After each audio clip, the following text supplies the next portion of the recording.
Hello বন্ধুরা, কেমন আছো তোমরা সবাই? আশা করছি খুব ভালো আছো। অনুপর্ণা লাইফস্টাইলে তোমাদের অনেক স্বাগত, অনেক ভালোবাসা। আজকে আমি রান্না করব চিংড়ি ভাপা।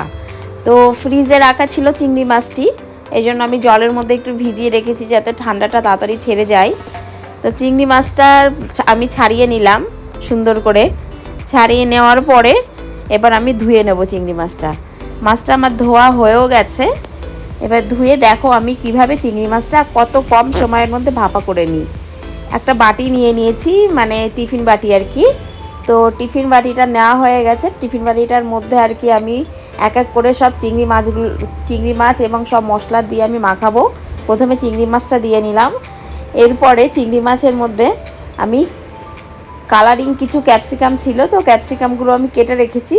তোমাদের কাছে থাকলে তোমরা দিতে পারো, আবার নাও দিতে পারো, এটা এত ইম্পর্টেন্ট না।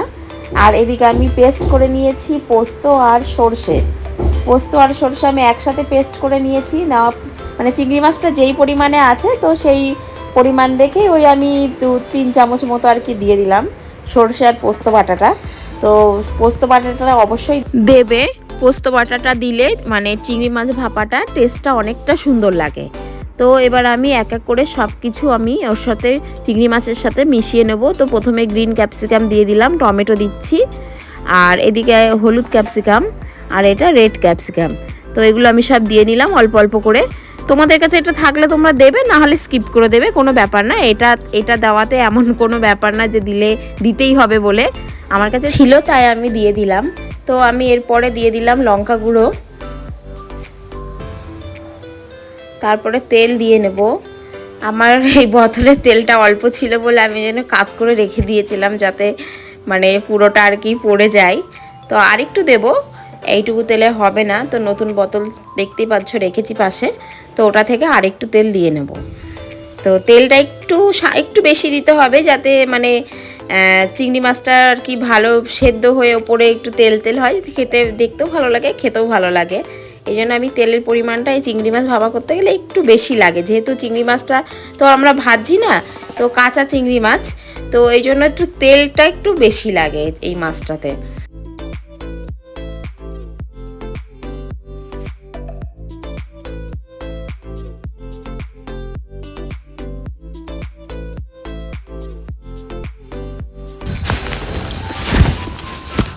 পরিমাণ মতো লবণ দিয়ে নেব।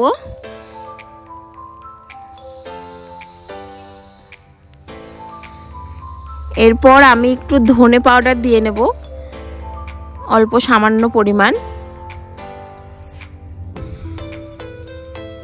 আর দেব হলো একটু জিরে পাউডার।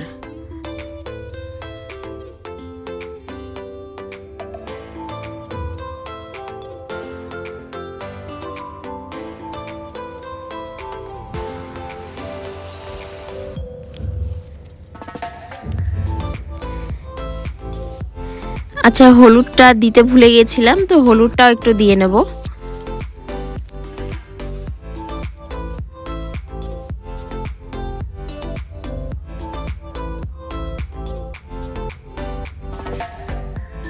এবার আমি হাত দিয়ে সুন্দর করে মাছটাকে সব মশলার সাথে মাখিয়ে নেব।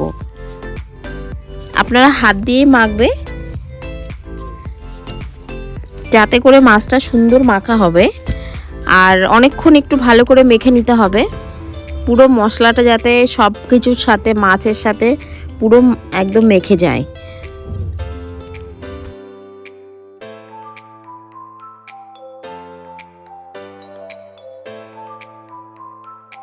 চিংড়ি মাছটা আমি খুব ভালো করে মেখে নিলাম। মেখে নেওয়ার পরে আমি ওপর দিয়ে কাঁচা লঙ্কা দিয়ে দেবো আর কি। তখন যেহেতু অল্প লঙ্কা গুঁড়ো দিয়েছিলাম যাতে একটু ঝাল হয়, সেই জন্য আমি ওপর দিয়ে কিছুটা কাঁচা লঙ্কা চিড়ে দিচ্ছি।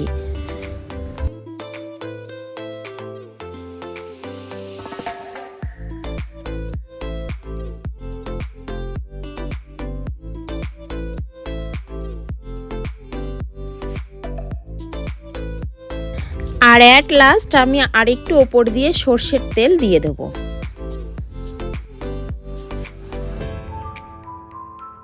তো ফাইনালি আমার চিংড়ি মাছটা ভাপার জন্য রেডি হয়ে গেছে। সব কিছু মশলা দিয়ে মাখিয়ে পুরো আমি রেডি করে নিয়েছি। তো এবার চলো মাছটাকে ভাপানো যাক। তো তোমরা সামান্য পরিমাণ জল দেবে প্রেসার কুকারে, দেখতেই পাচ্ছ, যাতে যেই টিফিন বাটিটা দেবে তার অর্ধেক পর্যন্ত জল মানে থাকে, সেই পরিমাণে তোমরা প্রেসার কুকারে জল দেবে। বেশি জল দেবে না, তাহলে হয়তো মুখটা বা টিফিন বাটিটা ঢাকনাটা খুলে ওর ভেতরে জল ঢুকে যেতে পারে। তাই সামান্য পরিমাণে জল দিয়ে বাটিটাকে প্রেসার কুকারের মধ্যে বসিয়ে দেবে। অনেকে ভাতের হাঁড়ির মধ্যেও এরকমভাবে সেদ্ধ বসিয়ে দেয়, সেদ্ধ দিয়ে করে খাই। কখনো আমি ওরকম খাইনি। আমি যখনই কোনো কিছু ভাপা খাই তো আমি প্রেসার কুকারের মধ্যে দিয়েই খাই। তো আমাদের গ্যাসটা আজকে ফুরিয়ে গেছে, এই জন্য ছোটো গ্যাস ছিল একটা, তো ওটার মধ্যে করেই আমি ভাপিয়ে নিলাম। 6-7টা মতো সিটি দিলাম। দেওয়ার পরে ঠিক লুকটা এমন দেখতে হয়েছে, তোমরা দেখতেই পাচ্ছ কতটা মানে সুন্দর হয়েছে দেখতে। তো খেতে কতটা টেস্টি হবে বুঝতে পারছো। তোমাদের দাদা ভাইকে আমি খেতে দিয়ে দিয়েছি। তো ও বলল আমাকে প্রথমে অন্য একটা সবজি দিয়ে খাবো, তারপরে আমি চিংড়ি মাছটা লাস্টে খাবো। তো খেয়ে বলছে খুব সুন্দর হয়েছে খেতে। তো বন্ধুরা, আজকের ভিডিওটা তোমাদের কেমন লাগলো? এরকম আরও অনেক রেসিপি দেখার জন্য আমার চ্যানেলটিকে সাবস্ক্রাইব করে দিও। তো আজকের মতো টাটা।